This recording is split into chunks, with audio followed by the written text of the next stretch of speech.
Hey, what's up, y'all? Welcome back to another episode here on the Matt Listalia Show with me, your faithful, loyal, loving host, Matt Listalia. I wanted to say thank you guys, and I appreciate everything that y'all do, and it means a lot to me that you guys keep coming back. And this week, I know we missed an episode last week, and that's my bad for sure. Things are getting crazy. It was a kind of finals week at school and all that, but this, that, or the other doesn't really matter. There's some cool stuff that's happened though. As school is kind of rounded out and efforts can kind of be realigned and refocused back to where I want them to be, and that's with you guys, and that's with us, and that's moving forward together. You know. I took some time. I was able to. Weather actually got pretty nice, and I was able to hop out on the bike last Friday, a week ago. Yeah, about a week ago, almost exactly, I think. And it was interesting because I went riding and I rode around to some new places that I hadn't been before, and it was pretty neat. But I needed to stop to kind of navigate myself, and in so doing, I picked up a couple of snacks, and I sat down on the curb next to the bike, and I was, had my phone out, and I was kind of going through and doing some math and just figuring out the path, and all of a sudden I had this incident occur. It was really interesting because it has to do with one of the most hideous looking bugs that if you've never seen it, you won't necessarily get it, but you can look it up. But it's an earwig, right? And so it's just like kind of long silverfish looking thing with two big claw grabbers on its butt, and if you mess with it or if it freaks out, like you can see it, it almost looks like it goes like scorpion style, where like the back of it like picks up and it's like, I'm gonna get you. So I remember the first one I actually saw was right after I moved to Arizona, and it was right by our shoes, and we kept being warned. Me and my brother kept being warned, like, oh, you gotta check your shoes every time before you go, because scorpions go right in there. And so we saw this dude chilling by, like, where all of our shoes were. We're like, whoa, what kind of scorpion is that? I'm like, nope, it's an earwig. no baby scorpion there, just an earwig. And so here we are, 13 years after that first experience, and there's this gorgeous looking hideous bug that's not is he just there, but he's got his eyes dead set on something. It's my gloves.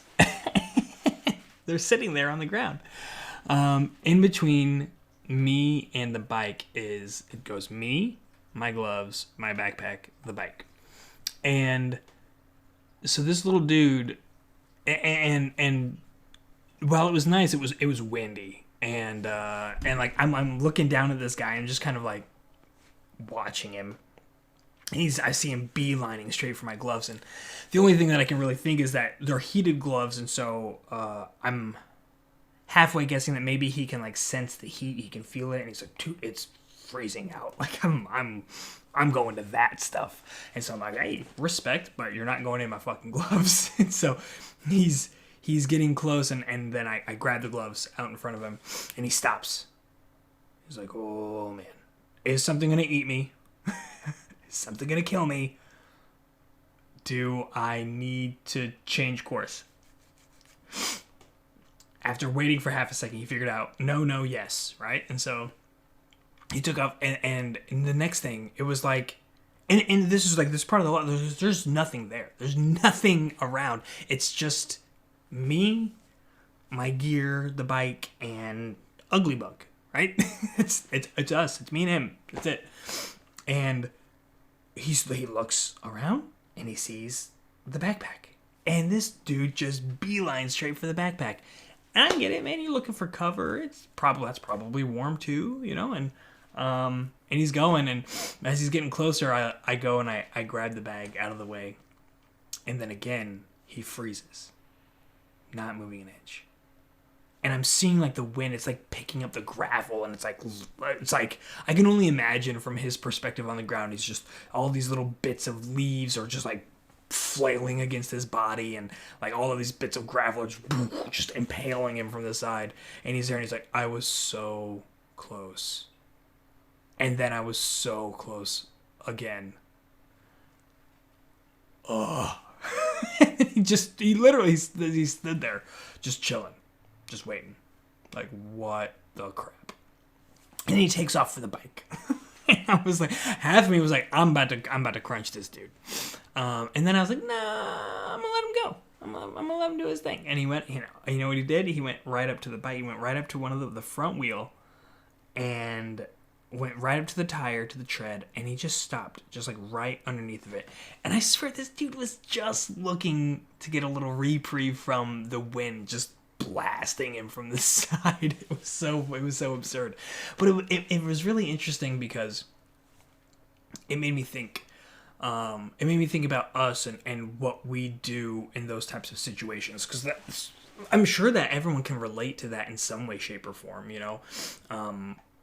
Now, it's easy and clear from the perspective of the large giant who is pulling the strings of this dude's life for a little bit, of what was going on. But from his perspective, if I grant a minute amount of consciousness to this ugly bug, then, there's a certain level of like, why is this happening to me? Like, I'm doing all of the right things. Like, I'm not in. If we break this down like pretty far to the basics of, think about you as a person, and we think about ugly bug as ugly bug, and an ugly bug says, I'm currently, just as you either do or perhaps should, as a person, say, I am not currently where I would like to be.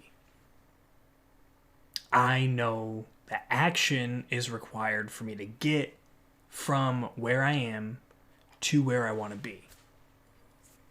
Now, is it random action I could take? Well, I'll tell you what, that like moving is better than not moving. So if ugly bug moved in a direction, he's gonna get somewhere, right?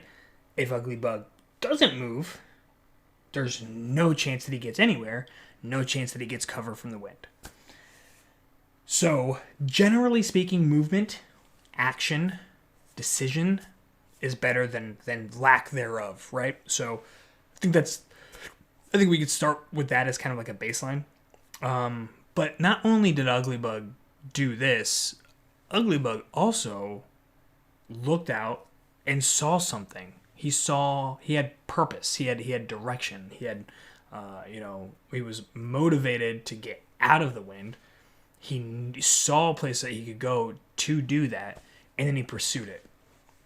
And so on his way to protection and goal, essentially, if we take this and peel back the layers back to the basics again, we keep it at its core.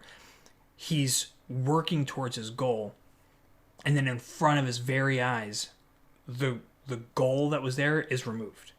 Now his motivation to get to the goal isn't removed. His ability, his physical capability is not diminished. Like, he didn't break a leg, you know what I mean? There's nothing that he did that caused that goal to be removed, other than being an ugly bug. But he doesn't know that, and he can't help that. So what did he do? He paused, collected himself, made sure he was on stable ground, made sure he wasn't going to die. And then he looked out again and he found a new target. And then he pursued it with extreme vigor. And because he was beeline, I'm telling you, this dude was hustling with all of his little body. He was hustling. And so he pushed and he pushed and he pushed and he moved. He knew the idea was movement, and he knew he had a goal, and he was like, I'm going to execute. I'm going to go, and I'm going to accomplish this. And he gets there and boom, it's removed again. Now, how many of you have pursued a goal with that kind of vigor, where you're relentless and you're going and you're striving and you're pushing and as hard as you possibly can, and then it's taken away from you? How many of you pick up and do it again, going at the same type of goal? I mean, it's not the same exact thing, right? He didn't have the gloves anymore. He had a backpack. and it was further away. And he still went after it. You know, it's like not without a care in the world, with all of the care in the world, he went after it. Ferociously. Do you guys do that? Do you do that with your goals? Do you have a goal right now?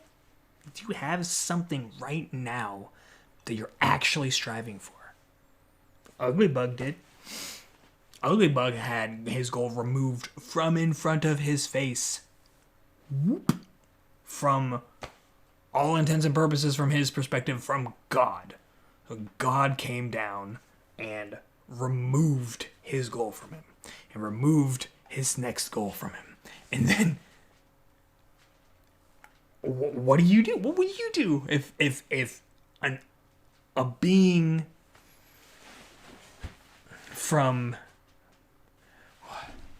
Camera's messing with me. If a being from some sort of entity, some sort of energy, something happened where it ruined your plans, and then you went after it again with all your might, and then it ruined your plans again, how many of you go after it again? You know, we're always one decision away from failure. All it takes to fail is to stop trying, right? If Ugly Bug had stopped after time number 1, never would have got cover. If he would have stopped after time number 2, never would have got cover. He kept going. Time number 3, he got cover. Now, I'm not saying he had it for a very long time. He had it for a fair amount. And I'm not saying I didn't run him over when I left, because I wasn't looking. But that's not the point. The point is that he pursued with great vigor and with, if you're familiar with football, great short-term memory loss. What do they call it? See, I'm just going to go to make a football reference, and I don't watch enough football anymore.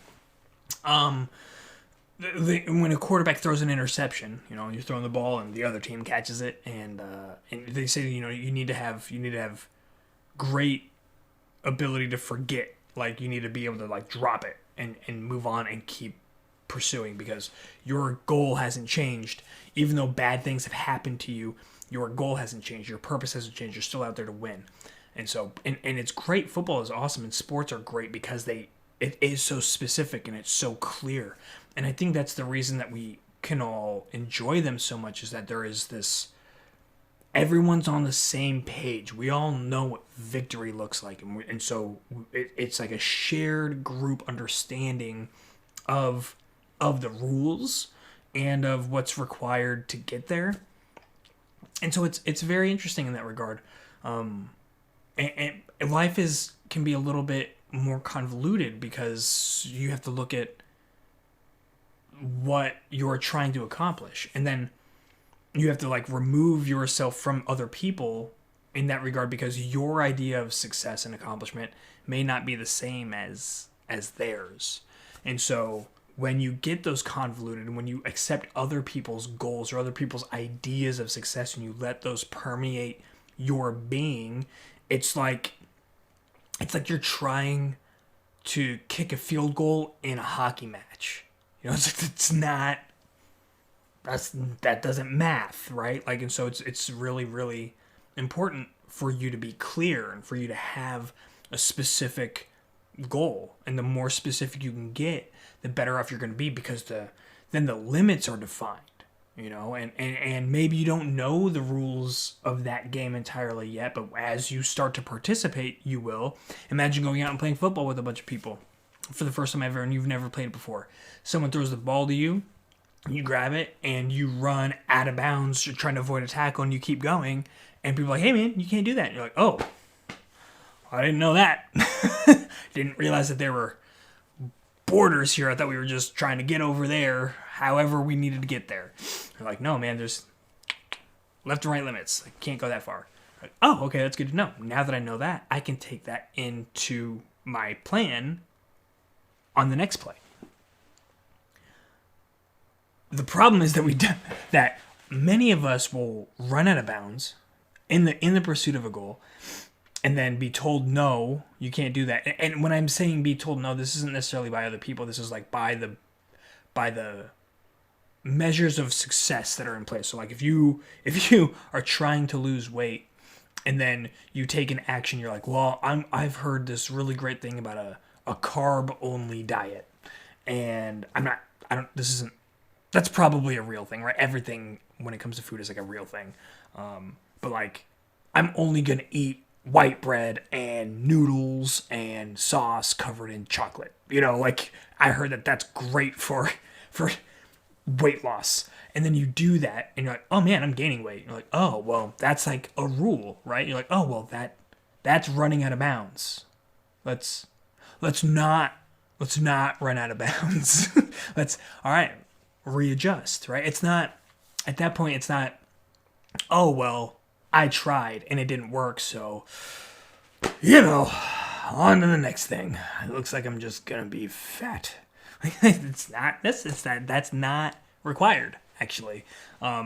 Readjusting and remeasuring is crucial, but it's almost impossible to do that if you don't have a clear goal. It's also almost impossible to do that if you're not actually taking thoughtful actions towards the solution of that. And that's something.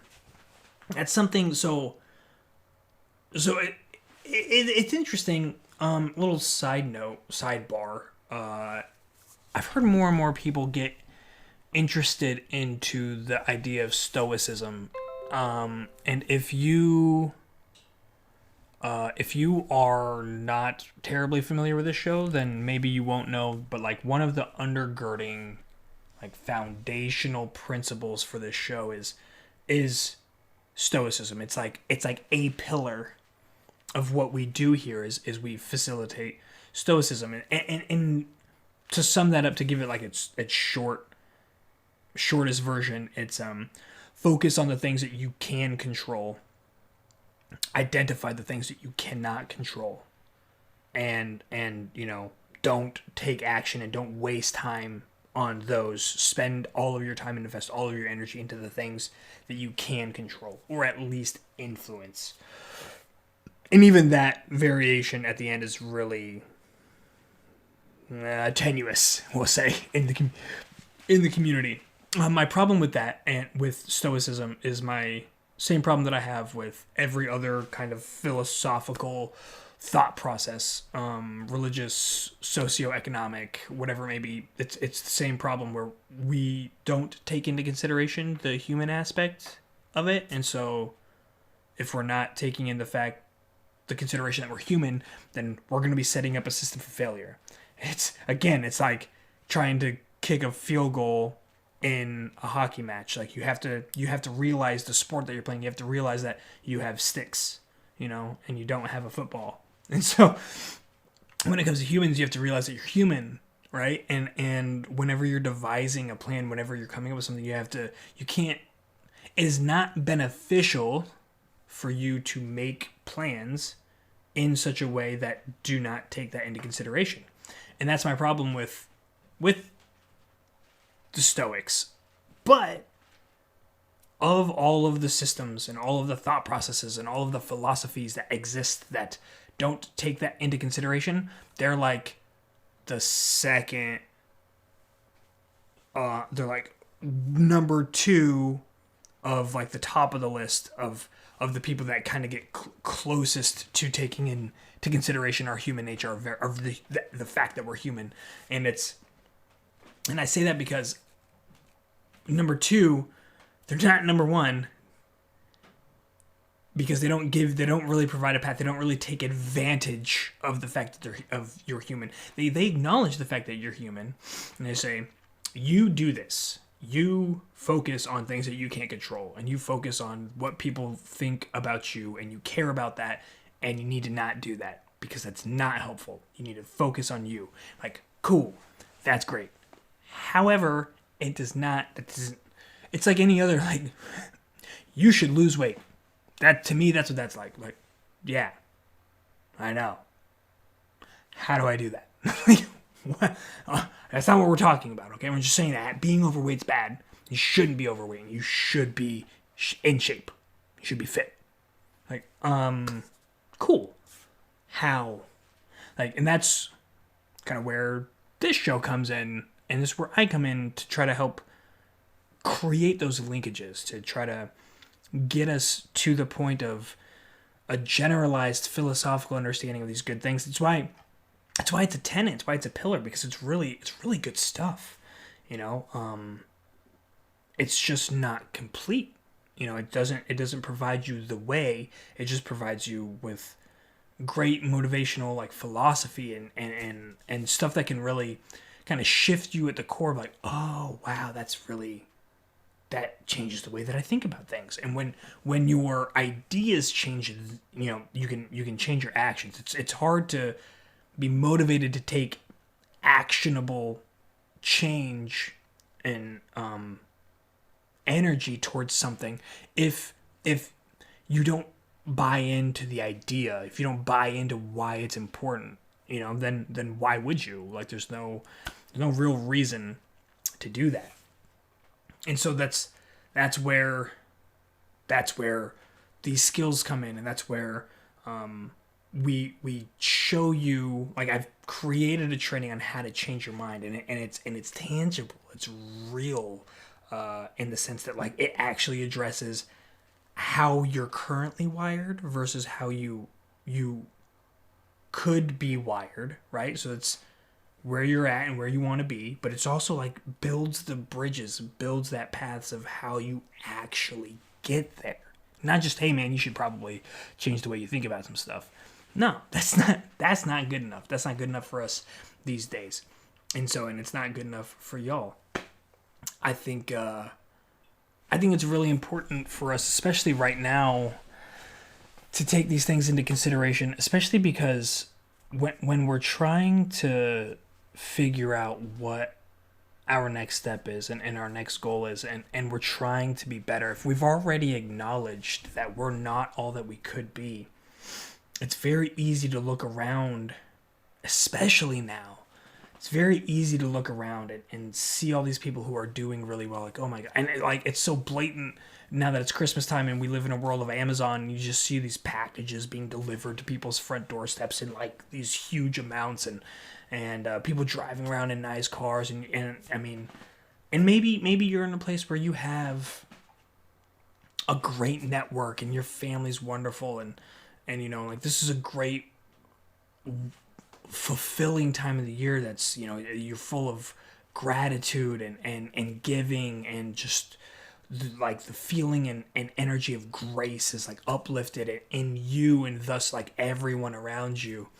And so it's a great opportunity for you to you know, send that feeling, that energetic feeling out into the world around you, and to bring that positivity to everybody.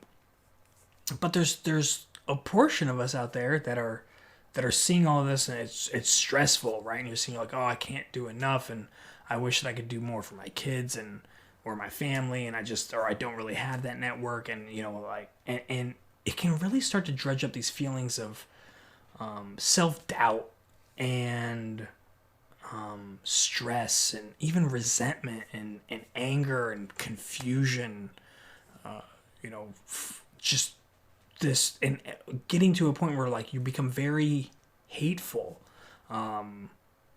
towards, yeah, it's even hard to put a name on it, just on like life and existence.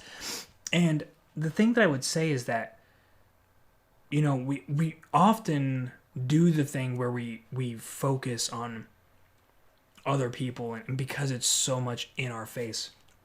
But if we want to look at other people, and we want to see how we all kind of align, well, let's look at some of the greatest people, some of like the most memorable names. Think about like the top 5 people that you can name historically of like the most significance. The first 2 that I had thought about going into the show was like George Washington, Alexander the Great, you know, Genghis Khan. You know, these types of kind of civilization shifting individuals. I mean, you know, what's interesting about all of them is that they all share the same resonance now as the slave that they owned, that of the taxi driver that was in New York City in the 1800s, whatever. Like all of these people get leveled at the end.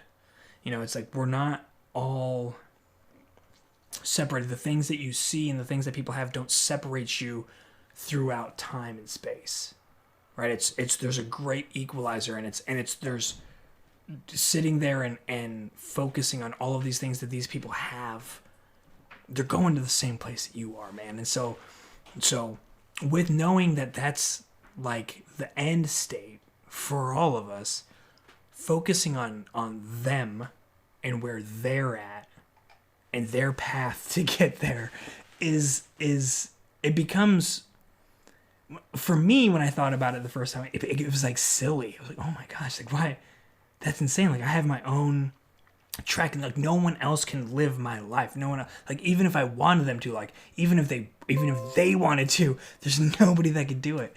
And so I have to do it, and really I get to do it, and I get to pursue the stuff that I want to pursue, and sometimes it's really, really hard, and other times it's great and it's fulfilling, and doing this with you guys is one of those great and fulfilling moments in time. And it's something that I just wanted to share with you, that if you are getting caught up in resentment, and if you're getting caught up in the not so happy feelings now, right now is a great time for self-reflection, for embracing those uncomfortable periods of silence where we really dive into the depth of who we are and who we want to be.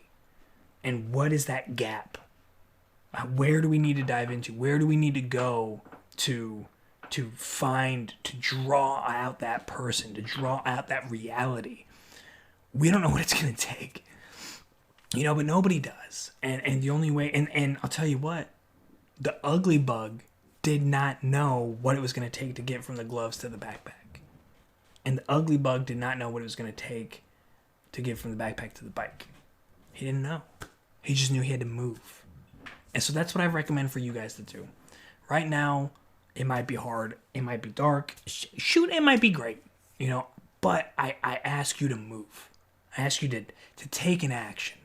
To take a positive action in the direction of the life that you want to live. Do it today. Take one positive action today towards the life that you know that you want to live, that you don't currently have right now. And it's not that I'm not going to end this by saying you deserve it. You don't. You don't deserve anything. Ugly Bug might have thought he deserved that backpack because he worked so hard for it. He didn't deserve it. It wasn't there. It didn't matter. Maybe he did deserve it. The deserving is irrelevant. Sure, okay, let's say you deserve it. Let's say you deserve that very future. What does that mean?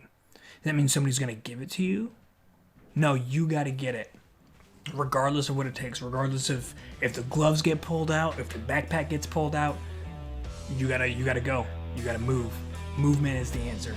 As my dad says, motion is the lotion of life. And I love it. I love you, Dad.